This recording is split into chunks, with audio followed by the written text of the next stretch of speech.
Welcome to the EU Startups Podcast. Sit back and enjoy the show hosted by Marcin Lewandowski. Hey everyone, this is Marcin Lewandowski and you're listening to the EU Startups Podcast. Today we have an amazing guest on the show. Give it up for Heikki Haldre. Heikki is a serial entrepreneur, having successfully started and exited 4 companies.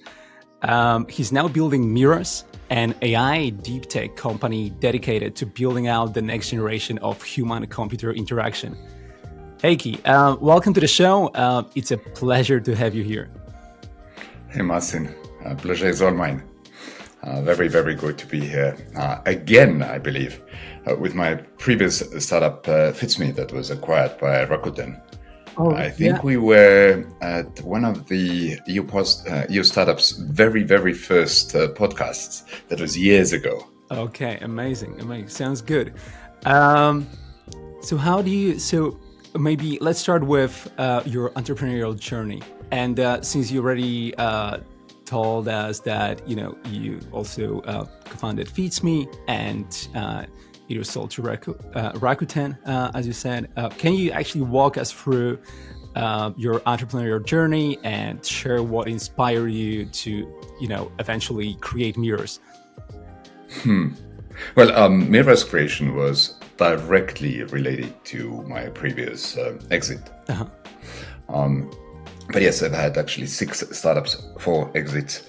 I'm also a founding partner at the Exit Academy, where we have 80 startups in the program, with a goal of creating a process that will help not just those 80 startups, but thousands of European startups to know what kind of, how to build for bigger, bolder, more amazing exits. But with Miros, which is really where my focus goes, is, well, we live in this great AI dramatic progress right now. Right. And all of that AI computational power right now, the focus goes to large language models. But language has its limitations. Mm-hmm. So think of highly complex visual items, your last night's dreams, your childhood memories. Yeah. Some more mundane use cases like Rakuten, which is the world's 5th largest e-commerce company. Right. Millions and millions and millions of products in design of furniture, fashion, where you cannot use words to describe them. The biggest problem is us, the humans, our inability to use language to articulate highly complex ideas.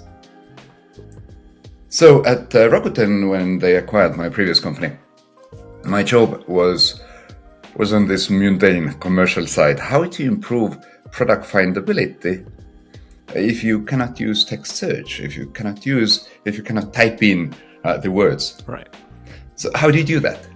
You build the AI that will read your mind.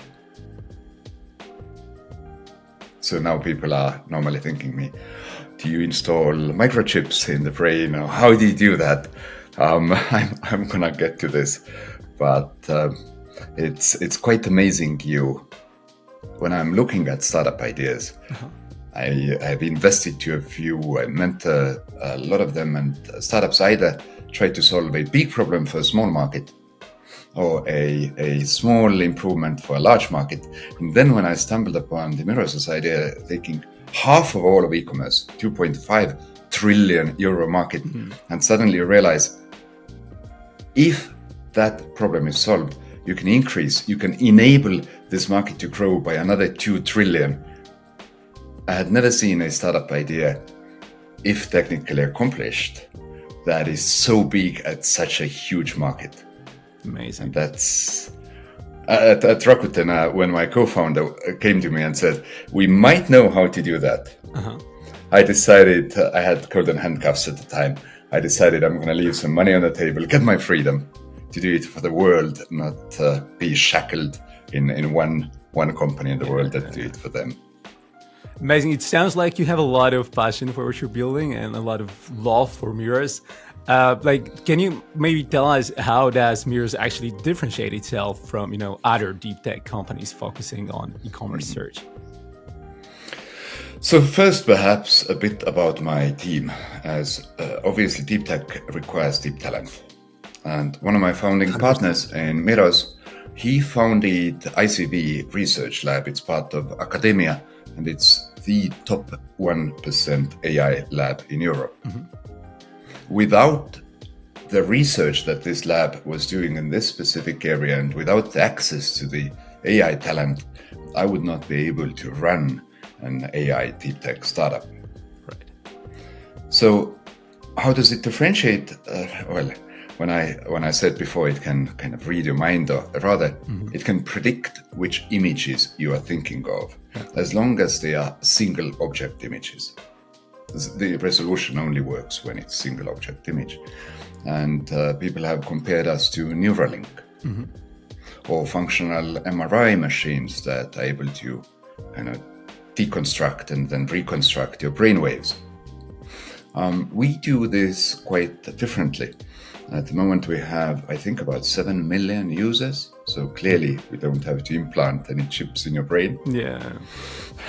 What we do, the AI shoots thousands of image fragments your way in a span of 20 seconds. And it measures your feedback, your attention feedback to this. Based on this, it can compute quite accurately which image you are thinking of. It's actually quite amazing how it achieved this. I wanted to say. Well, can you tell us maybe a bit more about the concept of wordless search and, what challenge does it actually address? Because you already started talking a bit about it, but yeah, let's maybe elaborate on that. So let me first explain what is wordless search, because we were just talking about AI that is able to predict images that you're thinking of. So there's it could be transformative for many industries, starting from enabling people with disabilities to communicate better, or in generative AI, enabling you to really save your last night's dreams. But it appears that the commercially most viable go-to-market use case is something that we've created for e-commerce: wordless search. So when you would go to a very large online store, our clients are, for example, Revolve in the US, which is huge and really well known, fashion flagship. You might be thinking in your head of this complex type of dress or a handbag. In furniture shops, a complex ceiling lamp that you are unable to put into words. But just through your browsing behavior, in about 30 seconds time, we will know that if you think of a lamp, it's a ceiling lamp. It goes for a country house. It's a little bit like rusty to fit in this country house interior. And you would find it without using words at all. Yeah. Just by looking at images that you're being shown. That's super impressive. That's quite amazing. I'd love to try it, actually.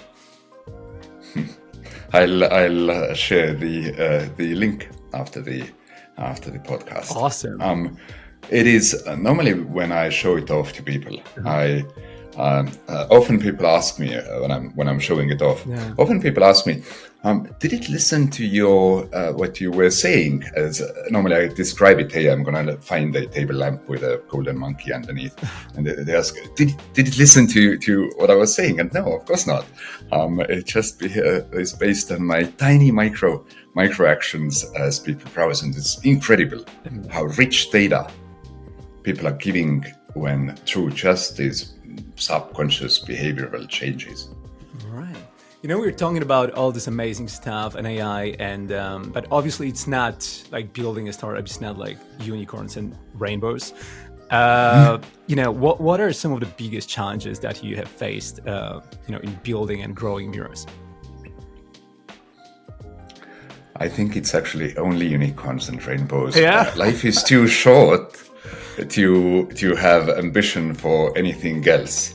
And I come from Estonia. I mean, it's a country of unicorns. It's the factory of unicorns. Right. There's when you start a company, you better start solving a big problem, and you better have conviction that you'll be able to actually solve it. Yeah. The ability to build a team to make it happen. But now, what is the hardest is actually getting this type of talent, this type of right team.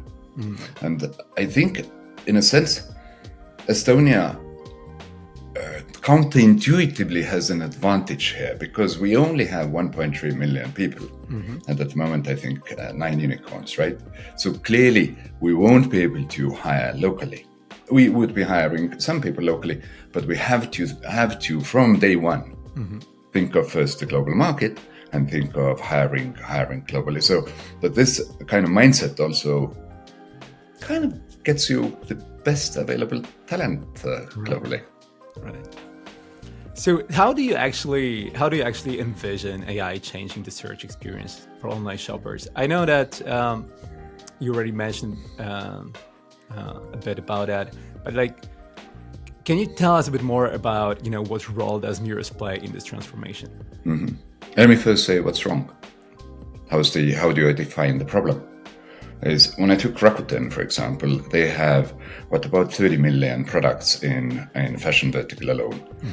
Throw it another 30 or 40 million products in furniture and design and this vertical. So, tens of millions of products.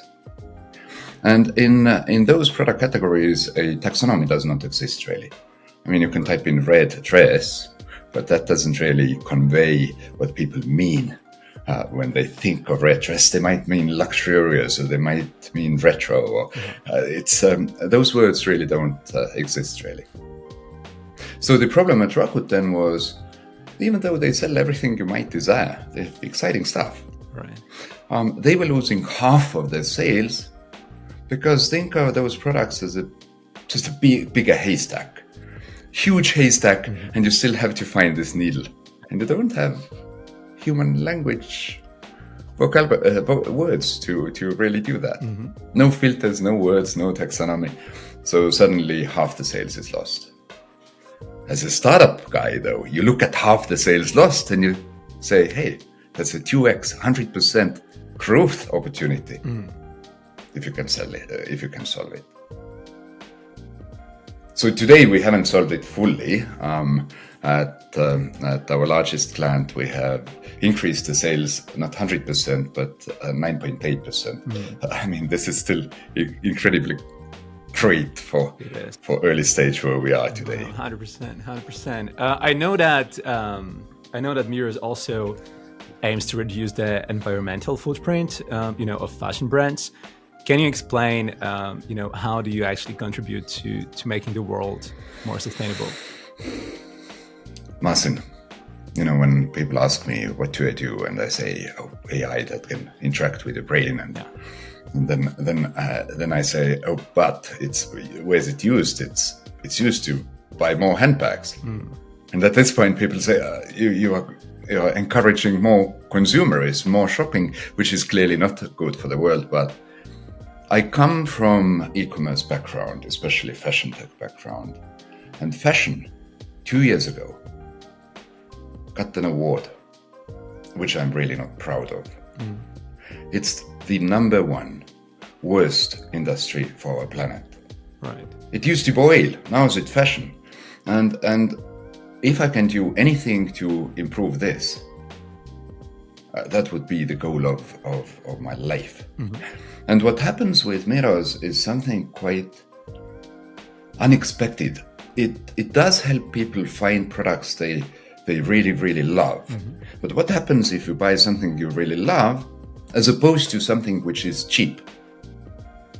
Well, you obviously wait for longer. Instead of wearing it just once and throwing it away, you wait longer, you demand the production quality to be higher, which means that the production itself can get more investment and normally is more sustainable. So your budget to buy products annually would still be the same, but the number of products you will buy is fewer at a higher price.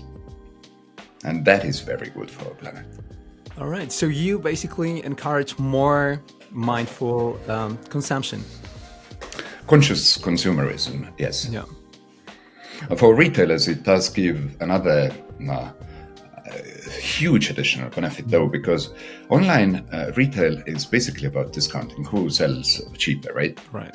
And when retailers compete at price, everybody loses. It's like a spiral of death. Yeah. But when they start, when products start competing on how good they are, then finally retailers would also make normal margins that give them a sustainable lifeline on the business metrics. All right. I know that you're also, the chairman of the future of retail organization. How do you actually envision the future of retail industry evolving? Let me tell you the past first.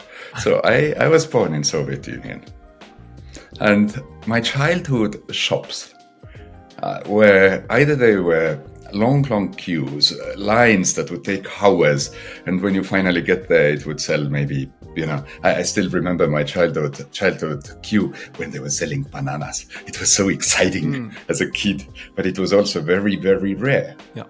And then the shopping changed, transformed into what we know today. You walk to this large supermarket, the department store, it's full of colors, and you can smell the various goods, and you can go, and it's just this abundance of products. And then suddenly it's transforming again, and the headlines in news is the high street shops are closing and being replaced with warehouses with robots. Right. And I do think that there's another transformation happening that we are seeing right now. And this is the transformation from the inefficient commerce to extremely efficient commerce. So I truly feel that we are in the baby steps of the growth of e-commerce, and mostly driven by these types of new technologies, including Miros, of course. Yeah. The how to find and discover better products, how to do it more sustainably. There's a technology that allows you to take your phone, look at the picture of the fabric, and you slide your fingers over the screen, and you can feel the different textures of this fabric and materials. Amazing. There's so many things coming right now that really transform the whole of retail industry and optimize all aspects of it, from manufacturing, supply to distribution. That is awesome. We talked about Estonia a bit as like a unicorn factory. Estonia has been producing a remarkable number of unicorn companies, given how small the country is. So what's your perspective on the Estonia as a startup hub, and what do you think is the secret sauce behind it?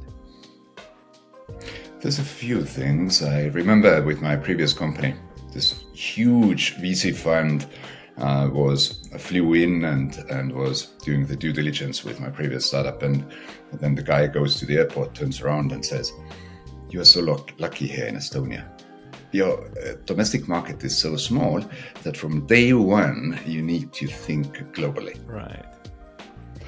This certainly helps. I also think the Estonia is a fantastic place to start a technology. You have access to really high-level technical talent, and also because the country is small, people mingle.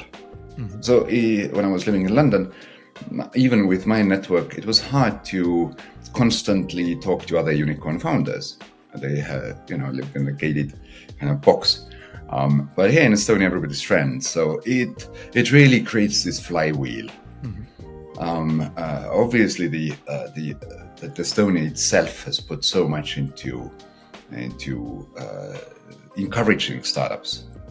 Even the taxation system, where the companies don't, it's one of the only EU countries where companies don't really have corporate profit tax. It helps. Sounds good. Okay, maybe let's finish it off with the question about what do you got going on recently? Do you have like any new projects coming up, or maybe some new announcement within Miros that you would like to share, or and maybe what's your when you think about it, what's your the most audacious goal that you have for yourself and for Miros coming into? Where do I start? So just looking back, in September we started coming out from under the rock and kind of announcing to the world that we really exist. In September we got the coveted CogX best AI tool in retail in London. Last week we got into top 3 with the Europa's awards. I just got my round oversubscribed. Then I extended it by another 2.5 million, and as of last week I already got 1 million out of this committed and soft committed from the rest. So as of today, I just had my first US team member in sales, and next week there's going to be my German account executive starting to work. It's really on fire, but it's not the main thing. Mm-hmm. It's why we exist. And today we are providing a tool for online retailers to sell more. For their shoppers, you have more pleasant shopping experience, finding the products that they really love. That wasn't really possible before.